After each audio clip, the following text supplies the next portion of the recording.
Hello மக்களே, இன்றைக்கி நம்ம பார்க்க போகிறது குக்கிங் வித் குட்டி ஸ்டோரி. நான் யூடியூபரான கதையை தான் உங்களுக்கு சொல்ல போகிறேன். இந்த யூனிவர்ஸே ஒரு ஸ்பார்க்கால் தான் க்ரியேட் ஆச்சுன்னு சொல்கிறாங்க.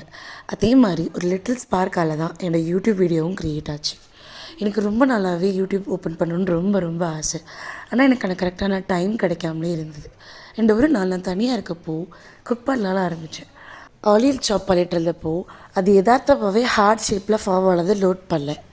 இல்லை கொஞ்சம் ஈஸ்தட்டிக் ஆக்கலாம்னு சொல்லிவிட்டு டொமேட்டோவையும் அதே மாதிரி அரேஞ்ச் பண்ணிக்கிட்டேன். சின்ன வயசுலேருந்தே ஹார்ட் ஷேப்னால் ரொம்ப ரொம்ப இஷ்டம். அதையே நான் வீடியோவை பண்ணக்கூடாது அப்படின்னு யோசித்தேன்.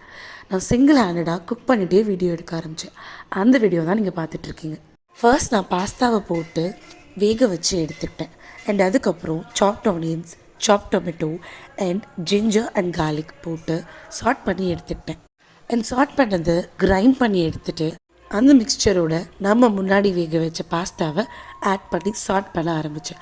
சாட் பண்ணிகிட்டு இருக்கப்போ டொமேட்டோ சாஸ் அண்ட் சில்லி பவுடரை ஆட் பண்ணிக்கிட்டேன். அண்ட் தேவையான அளவு உப்பு அண்ட் ஃபைனலி கொத்தமல்லி போட்டு கார்னிஷ் பண்ணிக்கிட்டேன். அவ்வளோதான், நம்ம pasta ready. Simple and easy recipe. சாப்பிட்டு பார்த்தா பாஸ்தா அடிப்பொலியானோம். தேங்க்ஸ் ஃபார் வாட்சிங். To subscribe. பை.